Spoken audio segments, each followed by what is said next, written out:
Mesdames, Messieurs, bonjour et merci de prendre ce rendez-vous de l'actualité.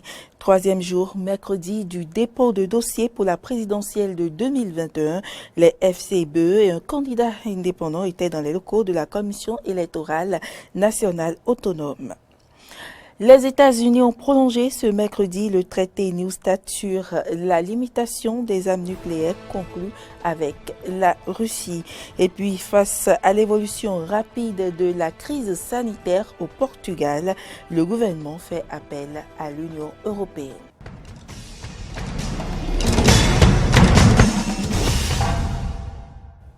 Bienvenue à toutes et à tous. Le Conseil des ministres s'est tenu ce mercredi 3 février 2021 sous la présidence de Patrice Talon, président de la République, comme mesure normative, adoption du décret portant fixation des valeurs limites d'exposition aux champs électriques, magnétiques et électromagnétiques ainsi que des modalités de contrôle et d'inspection des équipements et installations radioélectriques. Suivons ici le compte rendu du ministre Alain Orun, la porte-parole du gouvernement.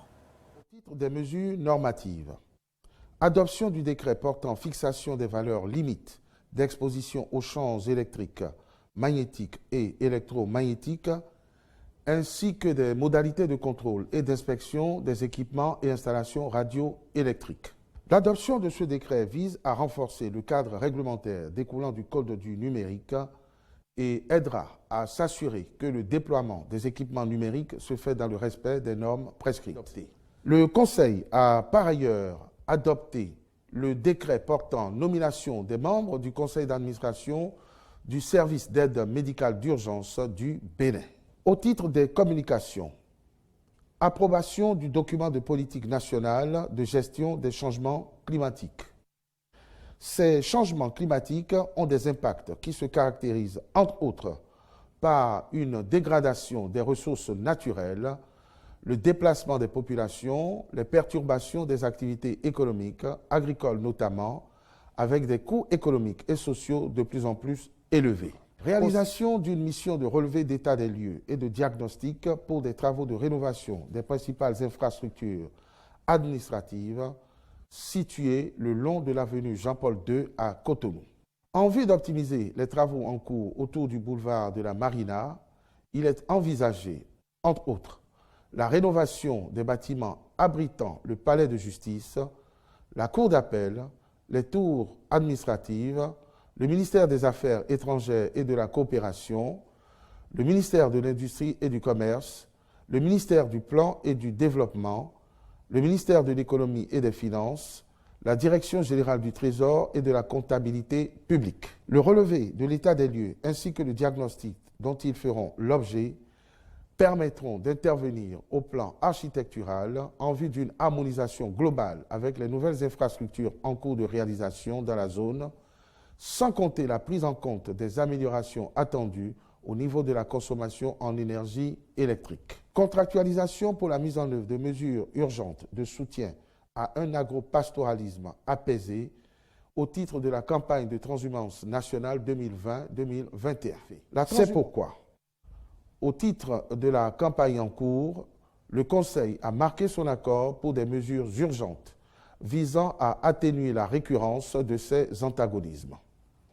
À cet effet, il a été décidé de procéder dans l'immédiat à l'acquisition et à la mise en place de 350 tonnes d'aliments de bétail à coût réduit grâce à une subvention de 50% accordée par l'État d'une part et à la réalisation de 20 forages pastoraux à but multiple avec abreuvoir d'autre part. Au titre des mesures individuelles, M. Alonado Wilfried Adissin est nommé directeur général de la Société des aéroports du Bénin. Les filles et fils de Ouida soutiennent Patrice Talon. Ensemble, ils ont mobilisé les fonds qui lui serviront de caution de candidature à la présidentielle du 11 avril prochain. Laurent Roland Tonenkes nous fait ici le point. Patrice Talon reçoit sa caution de 50 millions de francs CFA pour la présidentielle, un don de ses sœurs et frères de Ouida. Le chèque lui a été remis dans la soirée de ce mardi 2 février 2021. Aux frères de Ouida, renouvelle par ma voix leur engagement à vos côtés pour cette si belle dynamique insufflée et qui propulse résolument le développement de notre nation, le Bénin. Très heureux, content et satisfait de vos œuvres, nous sommes et restons mobilisés pour savoir vous accompagner tout le temps. Nous vous remercions pour tous les sacrifices consentis. Pour Landry Méda Renou, secrétaire général de la ville de Ouidah, membre de la délégation, la jeunesse est la vraie bénéficiaire des actions du gouvernement de Patrice Talon. 5 années qui ont suffi à convaincre le peuple béninois. 5 années vous ont suffi pour donner la preuve que notre peuple peut aspirer à la grandeur. Vous avez retourné à ce peuple sa dignité, vous avez restitué à la jeunesse l'espoir. Vous êtes le président de la jeunesse. Et je sais personnellement combien ça vous préoccupe de savoir si la jeunesse a une juste perception de votre action. Parce qu'on ne le dit pas assez, la jeunesse de ce pays est en réalité la vraie bénéficiaire de votre gouvernance. Patrice Talon, honoré par ce geste de la communauté de Ouidah, leur exprime sa fierté. Je suis fier d'être votre fils. Vous savez combien je suis fier d'être votre frère. Vous savez combien je suis fier d'appartenir à cette communauté. Et combien je voudrais tout faire, donner le meilleur de moi-même pour mériter votre confiance, pour mériter votre fierté à mon égard. Cette démarche, au-delà de la valeur matérielle qu'elle comporte, est également pour moi le signe de la fierté, de la confiance, mais surtout la manifestation de votre exigence d'une sortie honorable à la fin. Les dépôts de déclaration de candidature pour la présidentielle lancés le lundi 1er février par la Commission électorale nationale autonome prendront fin le jeudi 4 février. Il ne reste qu'à Patrice Talon de mobiliser les pièces à fournir et les parrainages requis afin d'être prêt. Et parlant justement du dépôt des dossiers pour la présidentielle, Soumanou Djemba du parti FCBE et le pasteur Victorin Denonwim, candidat indépendant, étaient dans l'après-midi de ce mercredi à la Sénat pour le dépôt de leur dossier de candidature. Ils étaient accompagnés de leurs colistiers tels que prévu par la loi. On les écoute.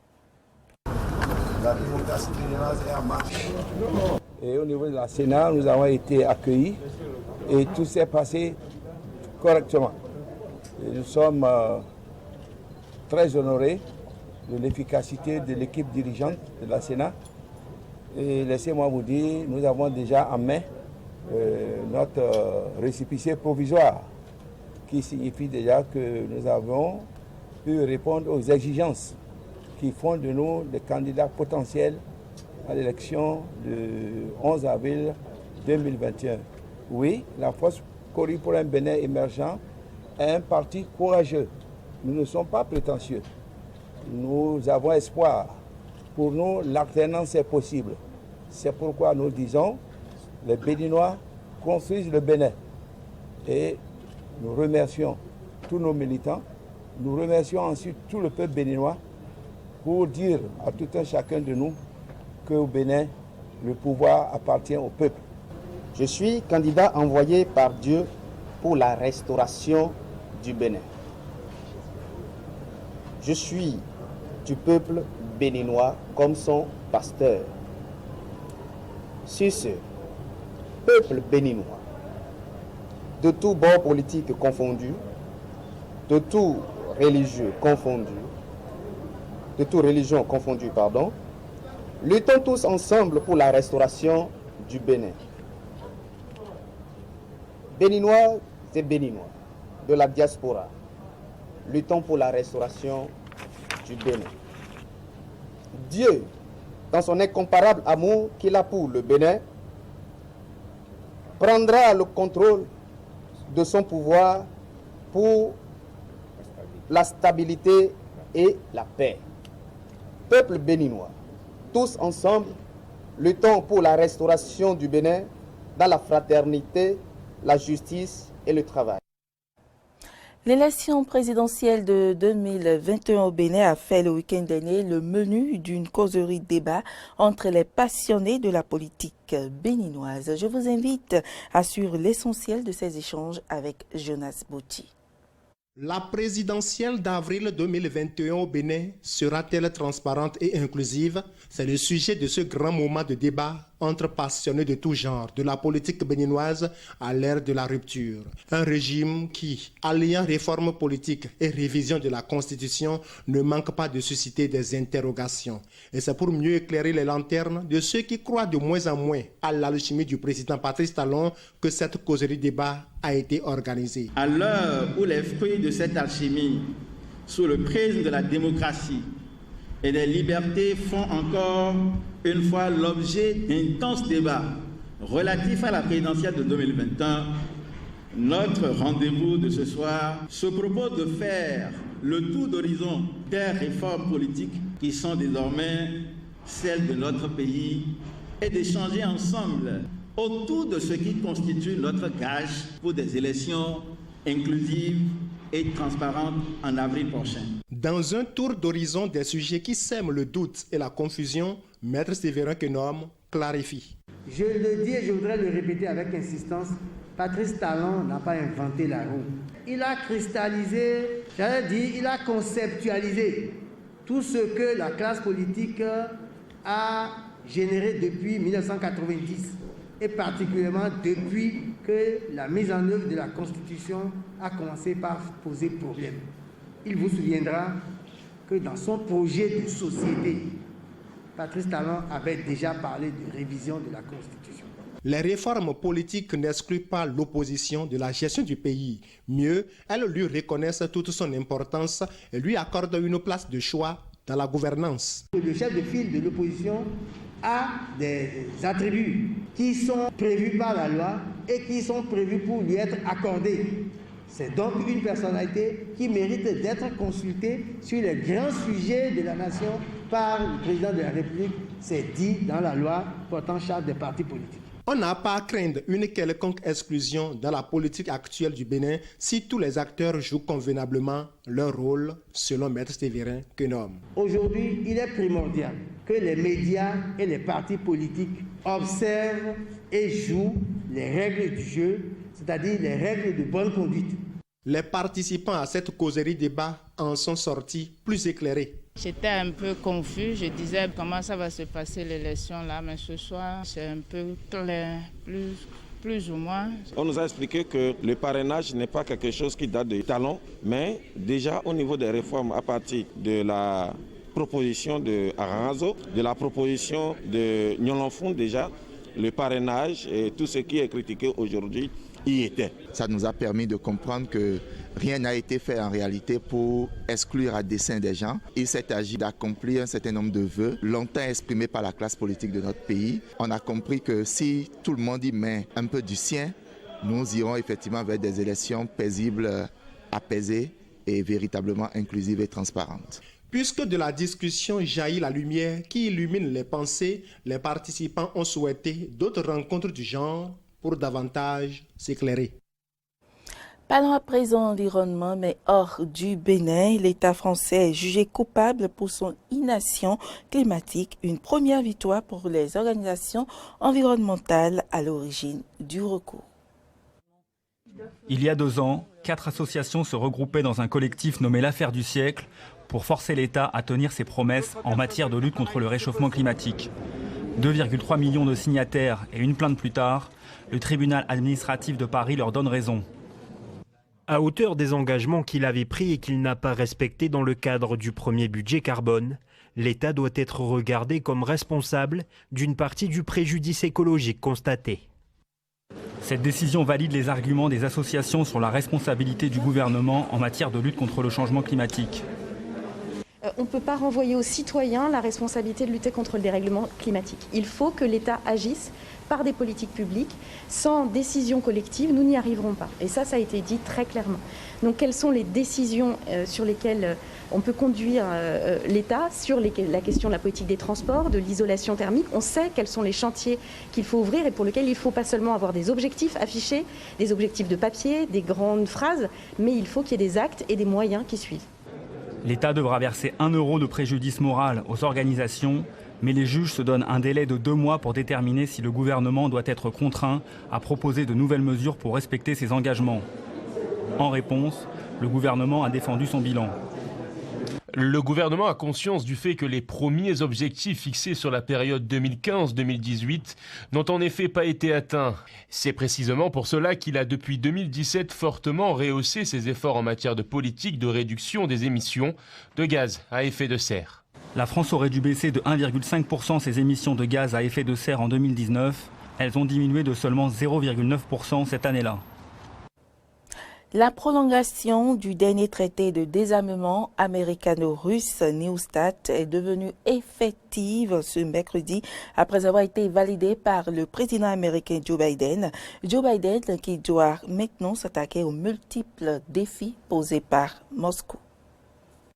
C'est ce qu'on peut appeler un accord en bonne et due forme. Par un simple communiqué, le bras droit du président américain pour la politique étrangère, Anthony Blinken, a confirmé une tendance et les derniers échos venus de la Maison-Blanche. Les États-Unis et la Russie en coordination sur le dossier du nucléaire. Le président Biden s'est engagé à protéger les Américains des menaces nucléaires en rétablissant le leadership américain en matière de contrôle des armements et de non-prolifération. Aujourd'hui, les États-Unis font un premier pas pour tenir cet engagement avec la prolongation du traité New START avec la Fédération de Russie pour 5 ans. Un communiqué aux accents patriotiques. Les deux pays s'accordent donc pour renouveler leur confiance mutuelle sur le sujet jusqu'au 5 février 2026. Signé en 2010 sous l'ère Obama, le traité limite notamment les arsenaux nucléaires stratégiques des deux pays à 1550 ogives, soit une réduction de près de 30% par rapport au précédent plafond fixé en 2002. Moscou se félicite du maintien de cette stabilité stratégique et appelle Washington au sens des responsabilités. La conversation téléphonique entre le président russe Vladimir Poutine et le président américain Joe Biden le 26 janvier 2021 a été déterminante pour la poursuite de cette évolution. La Russie est prête à faire sa part.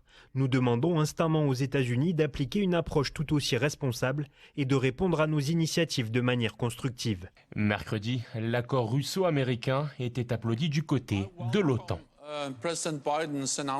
Les alliés de l'OTAN estiment que le traité New START contribue à la stabilité internationale et les alliés expriment une nouvelle fois leur ferme soutien à la poursuite de sa mise en œuvre et à un dialogue rapide et actif sur les moyens d'améliorer la stabilité stratégique. Le traité New START est critiqué ces derniers mois par l'administration Trump. Le 45e président américain souhaitait que la Chine, puissance nucléaire émergente, rejoigne la table des négociations. Mais sans égalité à tous les étages, Pékin a décliné l'invitation. En Birmanie, 3 jours après le coup d'État contre le gouvernement d'Aung San Suu Kyi, lancé à Facebook est bloqué pour certains utilisateurs, notamment ceux qui appellent à la désobéissance civile. Les travailleurs du secteur de la santé se sont joints au mouvement, lançant une grève nationale. Du côté de la communauté internationale, la situation fait réagir le secrétaire général de l'ONU. On l'écoute. Les acteurs clés après la communauté internationale pour mettre assez de pression sur la Birmanie afin de s'assurer que le coup d'État échoue. Après des élections qui, je pense, se sont déroulées normalement et après une grande période de transition, il est absolument inacceptable de changer les résultats des élections et la volonté du peuple. J'espère que la démocratie fera à nouveau des progrès en Birmanie, mais pour cela, il faut que tous les prisonniers soient libérés, que l'ordre constitutionnel soit rétabli. Et puis, situation sanitaire au Portugal, le pays est le plus touché au monde en termes de nombre de contaminations par rapport au nombre d'habitants. Face à cette crise, le gouvernement fait appel à l'Union européenne. C'est un triste record qui est tombé ce dimanche. 303 personnes sont décédées des suites du Covid-19 au Portugal. Un chiffre sans précédent pour le pays aux 10 millions d'habitants au cœur de la troisième vague. Pourtant prudent depuis le début de la pandémie mondiale, le Portugal a sombré face aux variants anglais du virus. Les hôpitaux sont totalement saturés, le personnel médical trop peu nombreux face aux milliers de nouveaux cas chaque jour. Face à cette crise sanitaire, le gouvernement portugais a dû se résoudre à demander le soutien de l'Union européenne. Un appel aussitôt entendu par plusieurs pays. J'étais en contact avec le Premier ministre António Costa. En raison de la situation sanitaire tendue au Portugal, la pandémie de Covid-19 pose d'énormes défis à tous les pays européens. Il est impératif que la solidarité européenne s'applique rapidement et sans bureaucratie pour sauver des vies humaines. L'Autriche acceptera désormais des patients en soins intensifs du Portugal. Autre initiative pour venir en aide au Portugal, celle de l'Allemagne. Ce mercredi, 8 médecins et du personnel soignant qualifié ont été acheminés au Portugal avec 150 appareils de perfusion et 150 lits médicaux. La pandémie qui sévit au Portugal depuis quelques semaines, vous le savez probablement tous, est clairement devenue problématique. La situation y est incomparablement plus difficile qu'elle ne l'est ici chez nous. Elle peut se développer à nouveau et c'est pourquoi nous sommes nécessaires là-bas et nous ferons de notre mieux. Des actes de solidarité à travers l'Europe auxquels ne participe pas directement la Commission européenne pour le moment, mais pour lesquels elle se dit prête à intervenir si nécessaire. Notre centre de coordination des interventions d'urgence suit de près la situation critique liée à la pandémie de Covid-19 au Portugal et se tient prêt à aider si le Portugal demande l'assistance de l'Union européenne. Si la situation reste critique au Portugal, des signes positifs semblent apparaître. Plusieurs spécialistes jugent que le pic de l'épidémie aurait été atteint dans plusieurs régions du pays.